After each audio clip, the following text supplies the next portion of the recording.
General Wilkins Villanueva.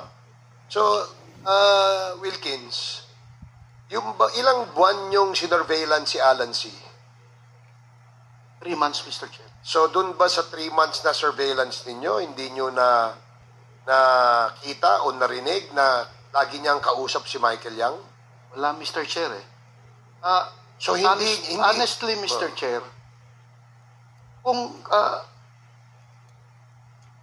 alam ni Asherto at alam ko na involved si Michael Yang, Mr. Chair, hindi makakalusot si Michael. Pero ganito, sabi mo kanina, it was a joint operation between Mr. the Chair. PIDEA at saka IDSOT, correct? Yes, Mr. Chair. PIDEA, represented by you and your team, at si PIDEG o si IDSOT, represented by Colonel Asherto at saka yung team niya. Yes, Mr. Chair.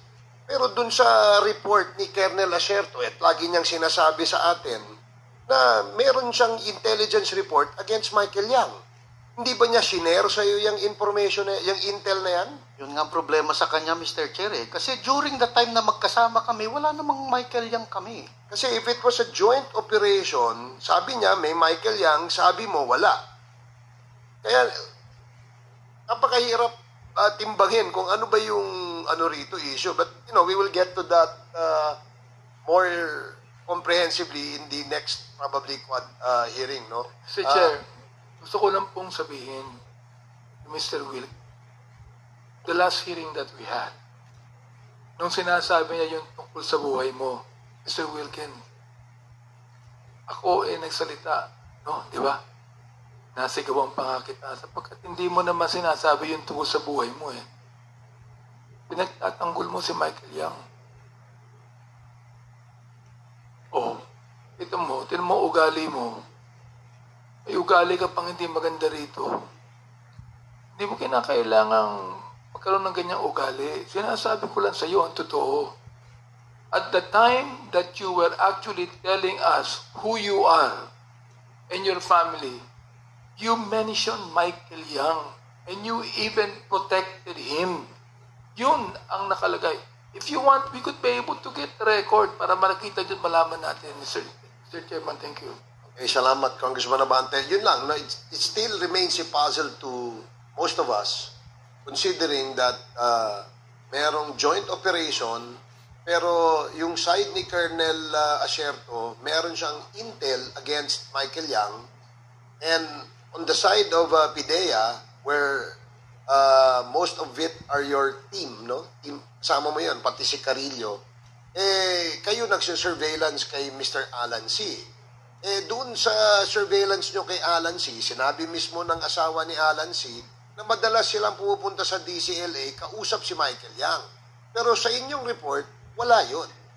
Sige, please respond to that and then we will ask the next interpolator. Sige, yes, General. Ito na nga kasi, Mr. Chair eh. Kasama ng team ko yung HSOT. Kung alam ni Asherto na merong Michael Yang, si Michael Yang makikita lang sa DCLA, Mr. Chair eh. Hindi naman nagtatago si Michael Yang during that time. Lumabas, Mr. Chair, si Michael Yang 2016. And so, sa akin, wala akong idea na involved si Michael Yang doon. Pero hindi na share sa iyo ni Colonel Asherto. Wala, Mr. Chair eh. So walang exchange of information kayo. On that Dumoy clandestine laboratory operation, Mr. Chair, ang target lang is Johnson Chua, Alan C., and Alex Kim, Mr. Chair. Kung merong Michael Yang, Mr. Chair, na i-share dapat si Asherto, ang daling kunin sa ang daling puntahan sa DCLA. Hindi, kasi like example, no, ito si Alan C., Chinese citizen ito. Tumayo ng Pilipinas, napunta ng Davao. Ang kausap, mga Chinese. So definitely, if Alan C. Is a drug lord, maaaring ang mga kausap niya sa Pilipinas na Chinese din, ay maaaring may involvement sa kanyang negosyo. And I'm sure nasagi nyo yan, o natisod nyo yan doon sa inyong intel. It's just that it's still a puzzle to us kung bakit hindi lumalabas ang pangalang Michael Yang sa site mo. pero sa sign ng ka-joint operations mo, ay lumalabas. So again, kagaya ng nasabi ko kanina, we will discuss that, deliberate on that in the next Quadcom hearing. And I hope you will still be here to cooperate with us, General Wilkins. Mr. Chair, Yes, I'd just like to share my observation okay. in connection with what you said. Okay, No short questions, observation. just observation lang. And then we now move to Chairman. Congressman Ernest Junicio. Sige, Congressman Keith. Yes, sir. Yes, because I also questioned Director Wilkins about it before. And he mentioned nga na they picked up 11 other Chinese persons who were living right next to Alan C. Living lang. No, nakatira lang doon sa apartments right next to Alan C. They picked them up because they were considered persons of interest. Just because they were living right next to Alan C. Now the question is, why wouldn't you go and question Michael Yang if Michael Yang was a business partner of Alan C? Pinick up mo nga yung mga kapitbahay lang na Chinese din. Bakit hindi mo man lang questionin yung Michael Yang na pinupuntahan, sabi ni Jetsi, pinupuntahan nila, kinakausap nila.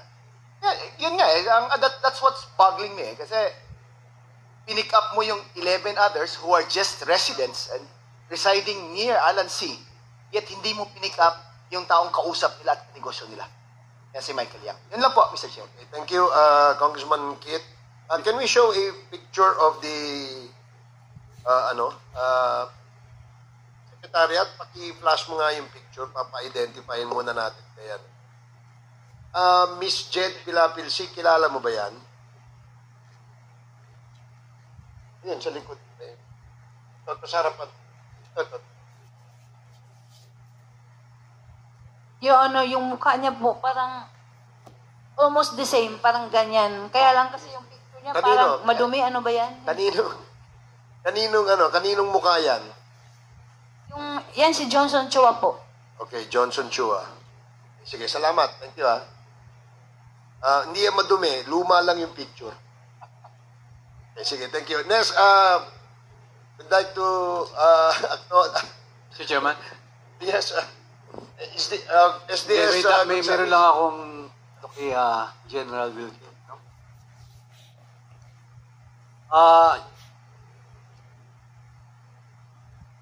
General Wilkins, nung didetain niyo po si Jed, meron po kayong warrant of arrest? Wala po, Mr. Chair. Ano po ang basihan niyo? Bakit niyo kinulong? Hindi naman kinulong, Mr. Chair. She was invited or interview. She was invited, but after the interview, ba't hindi niyo po pinalabas? Ano po ang basihan niyo? Bakit hindi niyo binalik? Yun nga, Mr. Chair. I cannot, since it's already delegated to my investigator, hindi ko alam kung ilang araw ba siya doon. Basta ang instruction ko is to conduct interview on Jed Pilapil because talagang person of interest siya, Mr. Chair. As to detaining her, no personal knowledge ako, Mr. Chair.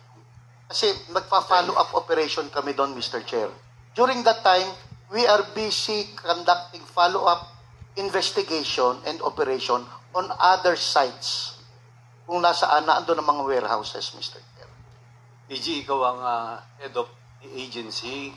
Kailangan po alam nyo yun. So, yung mga subordinate nyo, in-interrogate, you will approve it. Kasi hindi ko pa biro-biro to kasi kanina pa ako nagkinig. Kasi si Jed, si Ma'am Jed, nakulong siya na walang warrant of arrest. Parang kidnapping po yung ginawa nyo Parang yun nakikita ko kung walang warrant of arrest kung hindi nyo binalik. Ma'am Jed. I believe, Mr. Chair, hindi naman siya nakulong for... Hindi ko alam, Mr. Chair. I don't have the knowledge Kaya hindi kita masagot, Mr. Chair Hindi ko alam kung ilang araw ba siyang nakulong doon, Mr. Chair. Mr. Chairman, can I,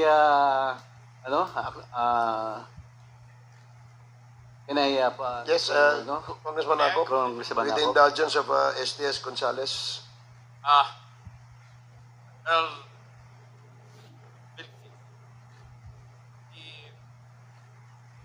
Madam Ed Lapid dalawang beses na sinuman. If I remember right. One, you went to the park. And in January 2005, pinuntahan siya, kinuha ninyo siya. After that, hindi na siya nakalapak. And it is on the record ng Medea Blatter, binabasa ko. And I do not know the reason why. You do not know. Parehas tayo nang galing sa police. You are more ranking than Colonel Asher. Tama. Pareho lang kami nun, Mr. O, pero yung issue ay drug. Tama. Yes, Mr. Chair. And pursuant to the law, lahat ng operation ng police tungkol sa illegal drugs, it should be coordinated with PIDEA.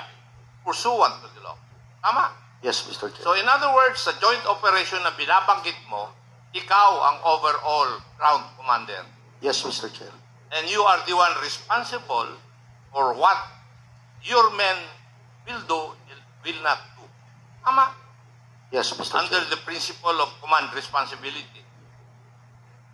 Eh, bakit Yes. dinideny mo ngayon na hindi mo alam? You should accept responsibility for all things that your people did outside the bounds of law. Di ba?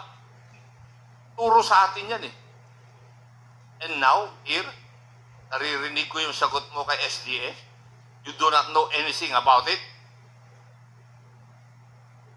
Inihuhulog mo na yung mga tao mo. That is not supposed to be the case for a commander. Diba? Kaya sagutin mo si Juan, si SDS ng tama. You are the overall commander of the joint operation. Kung ano man ang mali doon, sagot mo dapat. Hindi ikaw ang commander eh. Yes, Mr. Chair. Yes, answer the questions of the SDS properly. Kasi, nagtataka ako. Parehas tayo ng pinanggalingan. Hindi ganyan yung katuro sa akin. Thank you, Mr. Chair. Man, Thank you, Congressman Akop. With the indulgence again of Congressman okay, I will give the floor to Chairman Okay, Carapes. Congressman Paduano, you are recognized. Chairman, anyway, naunahan lang ako ni Chairman Akop. Kasi, General Wilkins, eto, last warning ko sa iyo, na nangyari, you're lying. O, gusto mo i-cite ko na? Ano pa yung mukha mo eh? You're not respecting this committee.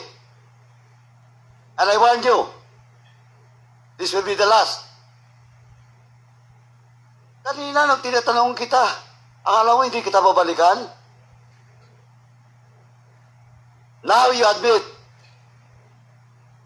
that it's all about your command responsibility. Well, in fact, magtuturuan na, aserto, dinideny mo. Of course, your words against the words of aserto. Now, ito si Jed. Did you really interrogate personally, Jed Pilapil? Yun nga, Mr. Chair, hindi ko kasi maalala na nakinausap ko siya. Basta ang alam ko, nasa opisina siya, Mr. Chair. Ayun And yung I problema. don't lie, Mr. Chair. You're not lying, you lie. Just a few minutes ago. Sa harap ko, sinabi mo that that authority was delegated to your personnel. Yes, Mr. Chair. Nung tinanong ka ni Chairman Akop, inamin mo. Question of command responsibility. Are you not lying? No, Mr. Chair. Also, Mr. Chairman, with that, I move to cite in contempt General Wilkins. Pasensyahan po tayo dito. In violation of Section C, Section 11, letter C, of our rules. So move, Mr. Chairman. Pinagbigyan na kita. Yun pa ang sagot mo? There is a motion to cite in contempt General Wilkins Villanueva for violating Section 11, paragraph C, refusal to answer relevant questions from the committee. This was duly seconded. And do I hear any objection? Hearing none, the motion is approved. Mr. Chairman, can I move for 1 minute?